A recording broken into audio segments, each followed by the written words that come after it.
Yeah, behavioral intelligence has been used since the dawn of targeted advertising. But I think the big business opportunity that we're seeing today is marketers are taking on a more kind of strategic role across the business. They've figured out, they're building out their mousetraps. They understand the value of first-party data, combining it with unique and differentiated insights. And now, more than ever, that I've seen, at least in my career, marketers have a seat at the table in terms of informing the strategies of everything that surround advertising, not just the ad spend, but the sales strategy, the packaging, what's happening in the store with the sales force and the boots on the ground that you have there. And then beyond that, like business continuity planning, site selection, and the list goes on. Zora, I wanted to talk about the partnership that Cuebiq and Affinity Solutions have struck earlier this year. How is your combined intelligence valuable to an advertiser, and how does a brand actually put that intelligence to work across an organization? Yeah, we're very excited about our Affinity Solutions partnership. I'm personally very excited about it because it just gives us more information to tell a full funnel story for our advertisers. So to take a step back, Cuebiq is a location data company. We have owned and operated an SDK for the past 10 years. About 10 million daily active users, 20 million monthly active users sit on the Cuebiq panel, and that's what we use as the foundation for our measurement.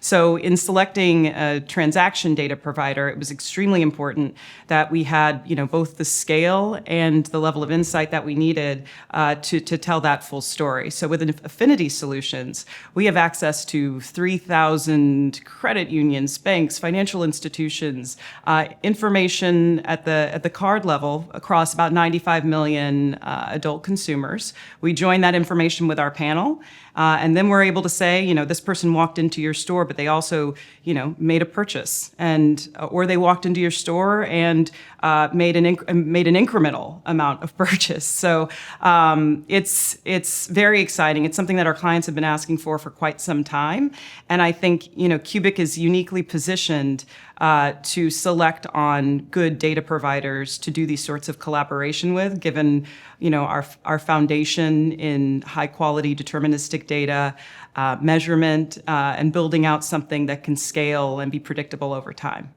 Zora, in the past, eyeballs were enough to prove that a media campaign worked. We're currently right now in the outcomes era.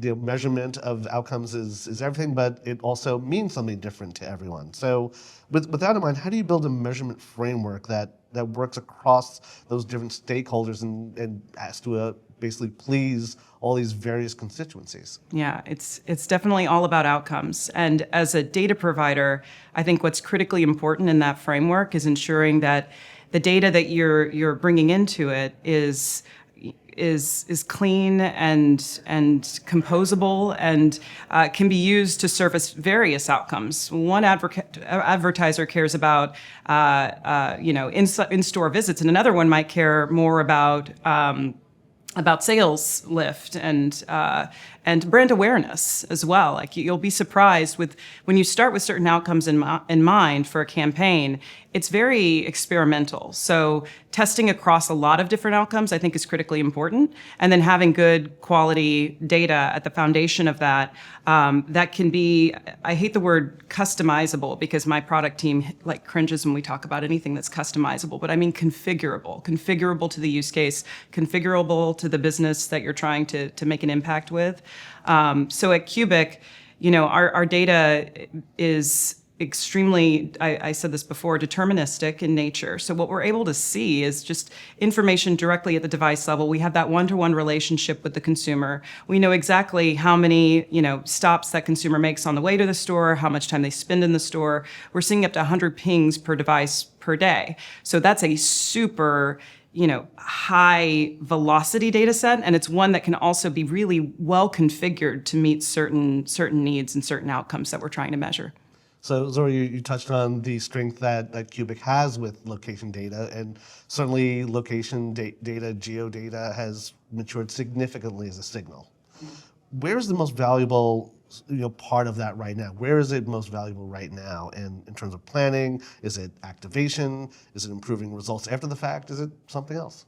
All of the above. I think location data has certainly matured, both in the availability of it, the actionability of it, but it still remains a very unwieldy data signal. It's costly to maintain. It's extremely hard to come by, too, in terms of gaining the right permissions from a consumer to access that amount of information on their whereabouts. So, I think has become, it's matured in value as much as it has matured in the way we use it in various marketing contexts, for sure.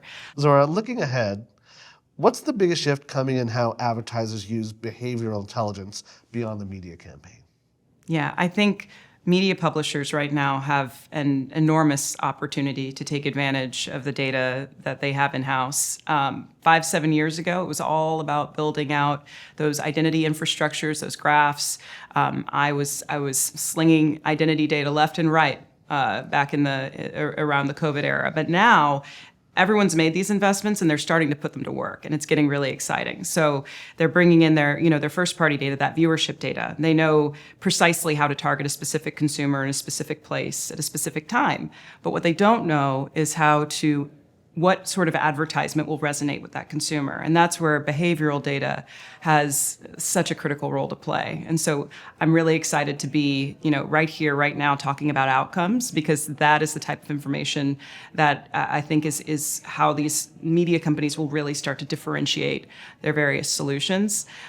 So we can tell you exactly what, brands consumers have an affinity toward, or which consumers are a little bit more agnostic between certain brands. And that's the type of information that every advertiser is going to want to capitalize on.